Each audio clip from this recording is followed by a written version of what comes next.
800만 구독자를 가진 중국 최대 IT 인플루언서가 라이브 방송에서 삼성을 조롱했습니다. 하지만 며칠 뒤 그녀의 얼굴은 완전히 하얘졌죠. 자신이 추천한 제품들이 처참한 실패작이었거든요. 결국 그녀는 한국으로 떠났고 돌아와서는 놀라운 고백을 했습니다. 과연 무슨 일이 있었을까요? 영상을 보기 전 구독과 좋아요 눌러주시면 영상을 제작하는 데 있어 큰 힘이 됩니다. 저는 중국에서 테크퀸 메이메이라는 이름으로 IT 리뷰 채널을 운영하고 있어요. 구독자가 800만 명이나 되는 중국 최대 규모의 채널이죠. 제 본명은 왕쯔린이고 올해 28살입니다. 그런데 얼마 전에 정말 큰 실수를 저질렀어요. 그날은 평소와 다름없이 라이브 방송을 하고 있었죠. 시청자들이 점점 늘어나더니 무려 300만 명이 접속했어요. 저도 놀랐죠. 그때 삼성이 중급 이미지 센서 생산을 중단한다는 뉴스가 떴거든요. 저는 그 소식을 보자마자 흥분했습니다. 화면을 보며 자신만만하게 말했어요. 삼성 센서 없어도 중국 스마트폰이 더 좋아질 거라고 했죠. 심지어 삼성 센서는 오버스펙이라고까지 했습니다. 중국 센서로도 충분하다면서 목소리를 높였어요. 그때 제 마음속에는 중국 기술에 대한 자부심이 가득했거든요. 댓글창을 보니까 시청자들이 완전히 제 편이었어요. 메이메이가 맞다는 응원 메시지들이 쏟아져 나왔습니다. 중국 만세라는 댓글도 보였고요. 저는 그런 반응을 보며 더욱 확신에 차서 말을 이어갔어요. 삼성이 빠진 자리를 중국 기업들이 완벽하게 채울 거라고 했습니다. 오히려 더 저렴하고 좋은 센서를 만들 수 있다고 장담했어요. 한국 기술 없이도 우리끼리 잘 살 수 있다는 식으로 말했죠. 지금 생각해보면 정말 오만했던 것 같아요. 방송 중에 시청자 하나가 질문했어요. 정말로 중국 센서가 삼성만큼 좋은지 궁금하다고 하더라고요. 저는 그 질문에 단호하게 답했습니다. 당연히 좋다고, 아니 더 좋을 거라고 했어요. 심지어 곧 출시될 신제품들을 사서 직접 보여주겠다고 약속했습니다.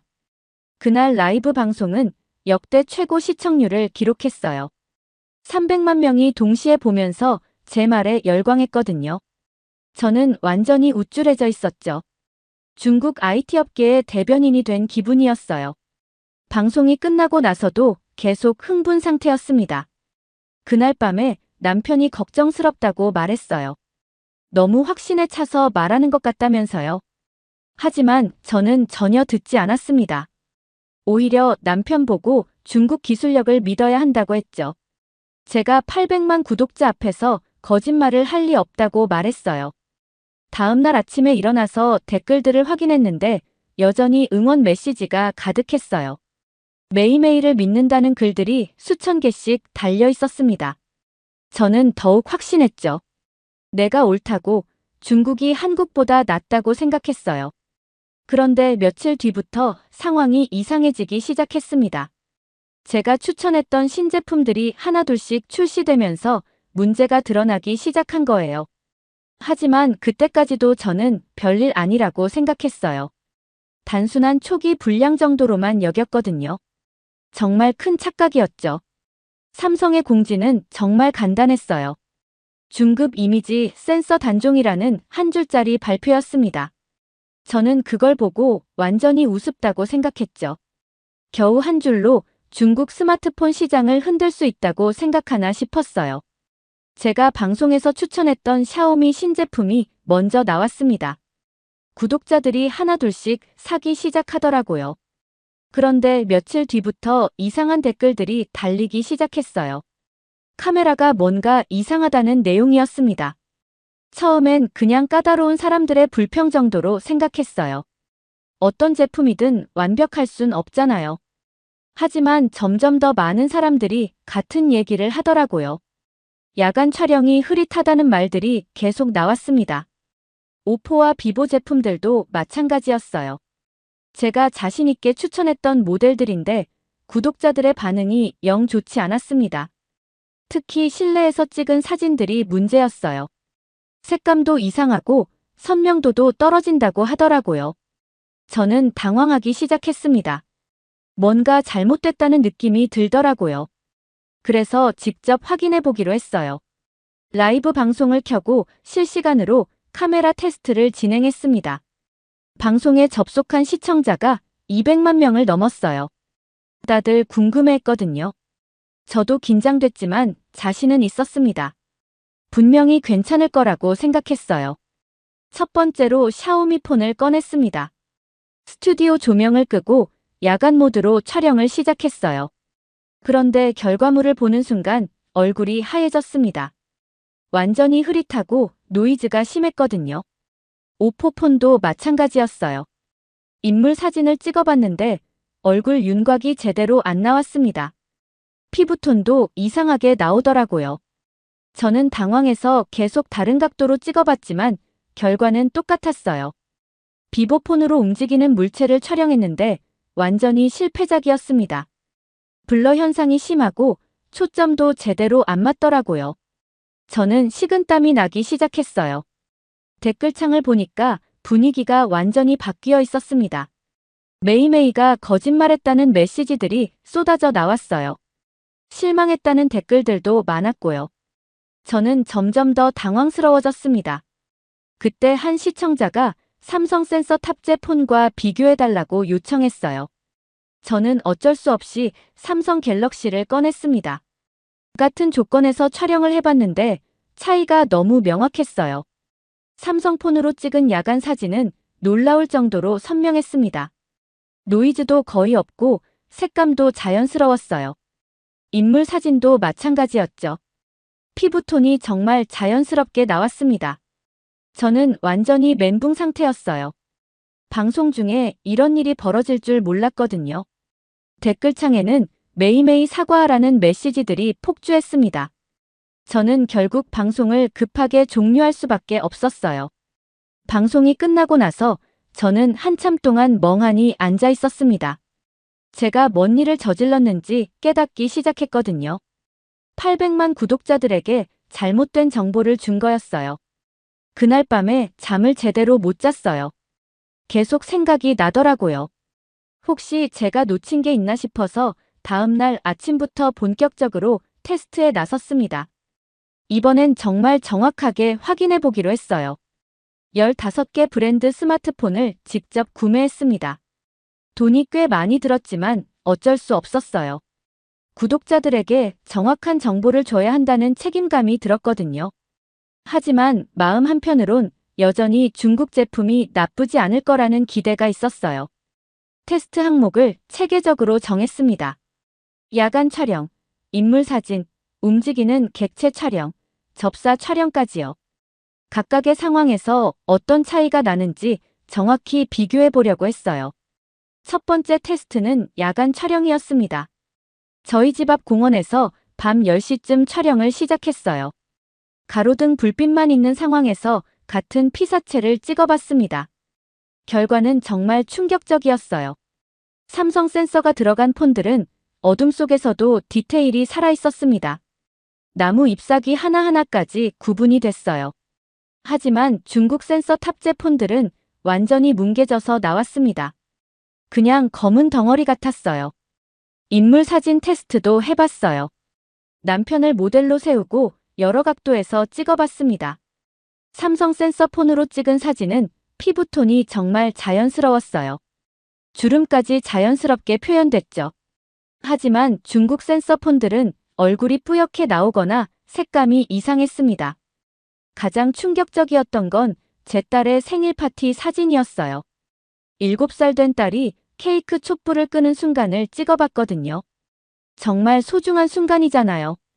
삼성 센서로 찍은 사진은 아이의 표정이 생생하게 담겼습니다. 촛불의 따뜻한 빛깔까지 그대로 나왔어요. 하지만 중국 센서로 찍은 같은 장면은 완전히 실패작이었습니다. 아이 얼굴이 흐릿하게 나왔고 촛불빛도 번져 보였어요. 가장 중요한 표정을 제대로 담지 못한 거죠. 그 순간 정말 가슴이 아팠어요. 움직이는 객체 촬영도 마찬가지였습니다. 우리 집 고양이가 뛰어다니는 모습을 찍어봤는데 중국 센서들은 블러 현상이 심했어요. 반면 삼성 센서는 빠르게 움직이는 고양이도 선명하게 잡아냈습니다. 접사 촬영에서도 차이가 났어요. 꽃잎의 세밀한 부분을 찍어봤는데 삼성 센서는 꽃잎의 질감까지 생생하게 표현했습니다. 중국 센서들은 디테일이 뭉개져서 나왔어요. 저는 점점 더 절망스러워졌습니다. 같은 가격대의 폰인데 이렇게 차이가 날 수 있나 싶었어요. 특히 제 딸 생일 파티 사진을 보면서 정말 후회됐습니다. 다시 찍을 수 없는 소중한 순간이었거든요. 테스트 결과를 정리하면서 저는 큰 깨달음을 얻었어요. 카메라는 단순한 스펙이 아니라는 걸 알게 됐습니다. 소중한 추억을 담는 도구라는 생각이 들더라고요. 그런데 제가 그 중요성을 너무 가볍게 봤던 거예요. 남편이 테스트 결과를 보더니 한숨을 쉬었습니다. 역시 한국 기술이 다르다면서요. 저는 그때서야 제가 얼마나 오만했는지 깨달았어요. 기술력을 무시하고 감정만으로 판단했던 거죠. 구독자들의 항의도 점점 거세졌습니다. 제 추천을 믿고 산 사람들이 실망했다는 메시지들이 계속 왔어요. 저는 정말 미안했습니다. 그리고 이 상황을 어떻게 해결해야 할지 막막했어요. 구독자들이 하루에 수만 명씩 떠나기 시작했어요. 800만에서 780만, 다시 760만으로 계속 줄어들었습니다. 댓글창에는 실망했다는 메시지들이 가득했어요. 매일매일을 믿었는데 배신감이 든다는 내용들이었죠. 광고주들도 하나둘씩 연락을 끊기 시작했습니다. 대형 통신사에서 먼저 계약 취소 통보를 했어요. 브랜드 이미지에 악영향을 줄 수 있다는 이유였습니다. 스마트폰 제조사들도 마찬가지였고요. 가장 힘들었던 건 가족들의 반응이었어요. 남편이 저한테 화를 냈습니다. 당신 추천으로 폰을 바꿨는데 사진이 엉망이라면서요. 특히 회사 프레젠테이션용 사진을 찍다가 망신당했다고 하더라고요. 시어머니는 더 직접적으로 불만을 표했어요. 손자 사진이 제대로 안 나온다면서 계속 타박하셨습니다. 다른 할머니들이 찍어온 손자 사진들과 비교하면서 왜 우리 것만 흐리냐고 물어보시더라고요. 저는 정말 괴로웠습니다. 밤마다 잠들기 전에 계속 생각했어요. 내가 800만 구독자를 속인 건 아닌가 하는 자책감이 들었습니다. 사람들이 제 말을 믿고 돈을 썼는데 결과가 이 모양이니까요. 하지만 다른 한편으론 애국심 때문에 고민됐어요. 그래도 중국 제품을 믿어야 하는 거 아닌가 싶었거든요. 한국 제품이 좋다고 인정하면 중국을 무시하는 것 같은 기분이 들었습니다. 친구들도 저를 이상하게 봤어요. 모임에 나가면 다들 폰 얘기를 하더라고요. 매일매일 추천받아서 샀는데 별로라는 사람들이 많았습니다. 저는 점점 모임에 나가기 싫어졌어요. 제 채널 댓글을 보면 정말 마음이 아팠습니다. 오래된 구독자들이 실망했다는 글들을 남겼어요. 5년 동안 믿고 봤는데 이번 일로 신뢰가 깨졌다는 내용들이었습니다. 특히 한 구독자의 댓글이 가슴에 박혔어요. 딸 졸업식 사진을 매일매일 추천폰으로 찍었는데 형편없게 나왔다는 내용이었습니다. 다시 찍을 수 없는 소중한 순간을 망쳤다면서 원망하더라고요. 저는 점점 더 혼란스러워졌습니다. 솔직하게 인정할지 아니면 계속 중국 제품을 옹호할지 결정을 못 내리겠더라고요. 인정하면 제 신념을 배신하는 것 같았고, 안 하면 구독자들을 계속 속이는 것 같았어요. 남편과 심한 말다툼도 했습니다. 남편은 그냥 솔직하게 사과하라고 했어요. 하지만 저는 그럴 수 없다고 했죠. 중국인으로서 자존심이 허락하지 않는다면서요. 남편은 자존심보다 정직이 더 중요하다고 말했습니다. 어느 날 밤에 딸이 저한테 와서 물어봤어요. 엄마는 왜 요즘 계속 화가 나 있냐고 하더라고요. 그 순간 정말 마음이 아팠습니다. 제 갈등 때문에 아이까지 힘들어하고 있었던 거예요. 구독자 수는 계속 줄어들어서 700만 대까지 떨어졌습니다. 광고 수익도 절반 이하로 줄었어요. 경제적인 타격도 컸지만 정신적인 스트레스가 더 심했습니다. 저는 거울을 보면서 자문했어요.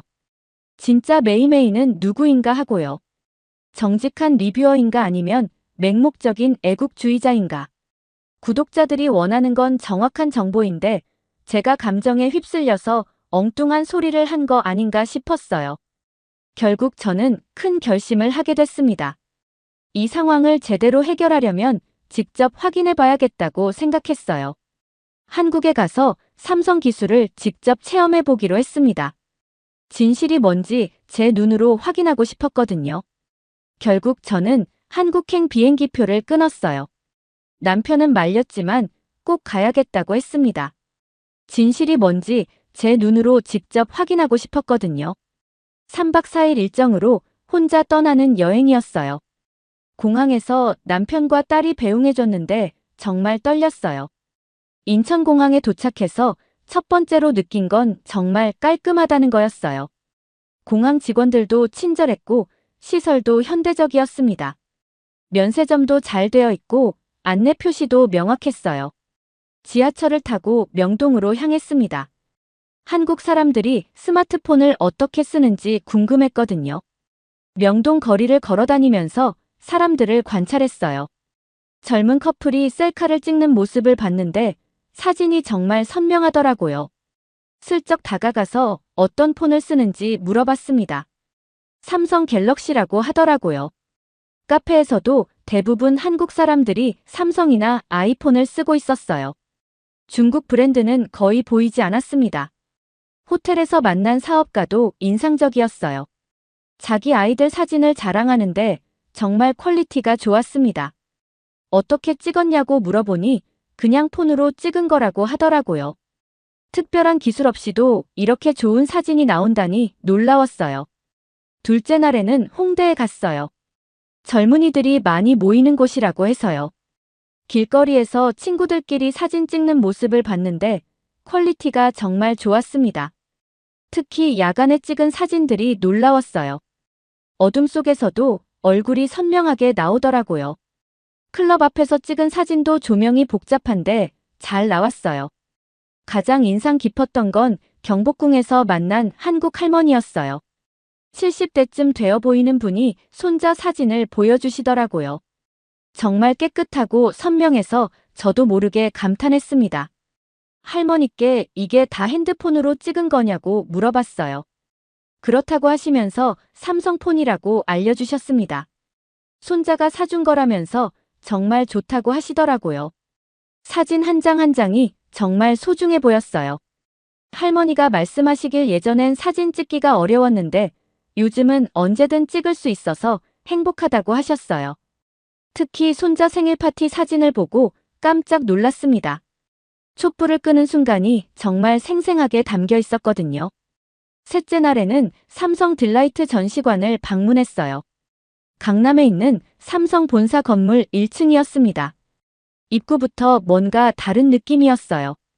고급스러우면서도 따뜻한 분위기였거든요. 규모도 정말 크고 체계적으로 구성되어 있었습니다. 방문객들도 많았는데 외국인들도 꽤 있더라고요. 안내 직원 김수현 씨가 저를 맞아주었어요.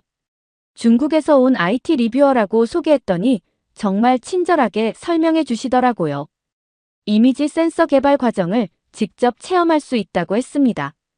특별히 시간을 내서 자세히 안내해 주겠다고 하시더라고요. 정말 고마웠어요. 첫 번째 체험 공간에서는 센서가 어떻게 빛을 받아들이는지 보여줬어요. 현미경으로 센서 내부를 들여다볼 수 있었습니다. 정말 정교하더라고요.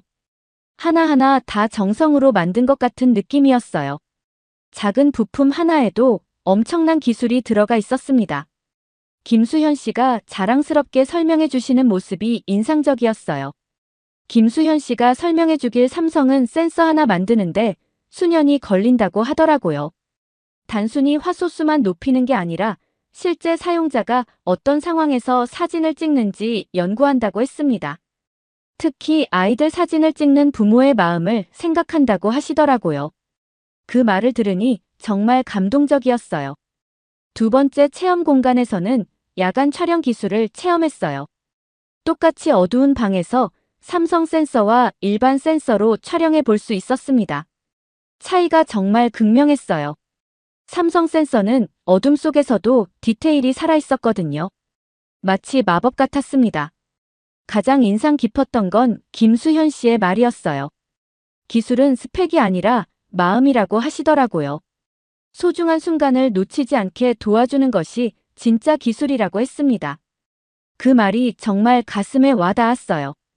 제가 그동안 얼마나 잘못 생각했는지 깨달았습니다. 체험 마지막에 김수현 씨가 특별한 말을 해주셨어요. 사진은 추억을 담는 그릇이라고 하시더라고요. 그릇이 좋아야 추억도 오래 보관할 수 있다는 말이었습니다. 개발자들이 밤낮 없이 연구하는 이유도 전 세계 사람들의 추억을 더 아름답게 담고 싶어서라고 했어요. 정말 철학적이면서도 감동적인 접근이었습니다. 한국에서 돌아온 저는 마음을 정했어요. 더 이상 감정에 휩쓸려서 잘못된 정보를 줄 수는 없다고 생각했습니다. 구독자들에게 정직하게 말해야겠다고 결심했어요. 정말 어려운 결정이었지만 피할 수 없는 길이었습니다. 집에 도착해서도 며칠 동안 고민이 계속됐어요. 먼저 사과 영상부터 만들기로 했습니다. 정말 어려운 결정이었어요. 제 자존심도 상하고 중국인으로서 자괴감도 들었거든요. 하지만 진실이 더 중요하다고 생각했습니다. 며칠 동안 고민하고 또 고민했어요. 영상 내용도 여러 번 수정했습니다. 영상 촬영 전날 밤에 남편과 긴 대화를 나눴어요. 남편은 용기 있는 결정이라고 격려해줬습니다. 딸도 엄마가 정직한 게 좋다고 말해줬어요. 가족의 지지가 큰 힘이 됐습니다. 시어머니도 이번엔 옳은 일이라고 응원해 주셨어요. 가족 모두가 제 편이라는 걸 느꼈어요. 사과 영상을 올리는 날 정말 떨렸어요. 제목은 간단했습니다. 제가 틀렸습니다라고 했어요. 영상에서 저는 솔직하게 모든 걸 털어놨습니다. 한국에서 본 것들, 느낀 점들을 다 얘기했어요. 특히 제 오만함을 반성한다고 말했습니다. 정말 진심으로 사과했어요. 특히 경복궁에서 만난 할머니 이야기를 했어요. 손자 사진을 자랑스럽게 보여주시던 모습이 인상 깊었다고 했습니다. 그때 비로소 기술의 진짜 의미를 깨달았다고 고백했어요. 삼성 딜라이트에서 들은 철학도 공유했습니다. 사진은 추억을 담는 그릇이라는 말이 마음에 와 닿았다고 했어요. 영상 말미에서는 앞으로의 다짐을 얘기했어요. 좋은 것은 좋다고 말하는 게 진짜 애국이라고 했습니다. 브랜드에 상관없이 정직한 리뷰를 하겠다고 약속했어요. 제 채널을 믿고 따라주는 구독자들에게 미안하다고 사과했습니다. 눈물이 날 것 같았어요. 영상을 올리자마자 댓글이 폭주했어요. 처음엔 비난하는 댓글들이 많았습니다. 배신자라고 하는 사람들도 있었어요. 한국을 찬양한다고 욕하는 사람들도 있었습니다. 하지만 점점 응원하는 댓글들이 늘어나기 시작했어요. 오래된 구독자들이 메이메이의 용기에 감동했다는 댓글을 남겼습니다. 정직하게 인정하는 모습이 오히려 더 신뢰가 간다고 하더라고요. 놀랍게도 구독자 수가 900만을 돌파했습니다. 정직함의 힘을 실감했어요. 진실을 말하는 게 이렇게 중요한 거구나 생각했습니다. 제 정직한 리뷰가 중국 소비자들의 의식을 바꿔나갔어요. 사람들이 브랜드보다는 실제 성능을 중요하게 생각하기 시작했습니다. 중국 스마트폰 업체들도 품질 개선에 나서기 시작했어요. 정말 뜻밖의 변화였습니다. 제가 시작한 작은 변화가 큰 물결이 되어가는 걸 느꼈어요. 몇 달 뒤 저는 중한 소비자 기술교류 포럼을 창립했습니다. 소비자 관점에서 진짜 좋은 기술을 알리는 활동을 시작한 거죠. 첫 번째 모임에 500명이 넘는 사람들이 참석했어요. 반응이 정말 뜨거웠습니다. 많은 분들이 저와 같은 생각을 하고 계셨더라고요. 포럼에서는 국가에 상관없이 좋은 기술은 좋다고 인정하자는 분위기였습니다. 한국 기술의 우수성을 배우면서 중국 기술도 발전시키자는 건설적인 논의들이 이어졌어요. 젊은 개발자들이 특히 적극적으로 참여했습니다. 정말 감동적인 광경이었어요. 베이징에서 열린 소비자 기술 박람회에서 연설할 기회가 있었어요. 수천 명의 청중 앞에서 저는 이렇게 말했습니다. 소비자에게 진짜 필요한 건 브랜드가 아니라 기술이라고요. 기술은 국경을 넘어선다고 강조했어요. 그날 제 목소리가 떨렸지만 확신에 차 있었습니다. 한국이 우리에게 보여준 건 바로 그 진실이라고 했어요. 기술은 사람을 위해 존재한다는 철학 말입니다. 그날 청중들의 뜨거운 박수 소리가 아직도 귓가에 남아 있어요. 정말 감동적인 순간이었습니다. 제 마음도 벅차올랐어요. 포럼 활동이 알려지면서 한국에서도 연락이 왔어요. 삼성에서 기술 교류 프로그램에 참여해달라고 제안했습니다. 중국 소비자들에게 한국 기술을 소개하는 역할이었어요. 정말 감격스러웠어요. 꿈만 같았습니다. 제가 비난했던 회사에서 오히려 저를 인정해주는 거였거든요. 그들의 포용력과 대인배적인 모습에 더욱 감동받았습니다. 김수현 씨도 축하 메시지를 보내주셨어요. 정말 고마웠습니다. 지금은 매월 한중 기술 교류 세미나를 열고 있어요. 한 번의 실수가 저를 더 나은 사람으로 만들어준 셈이죠.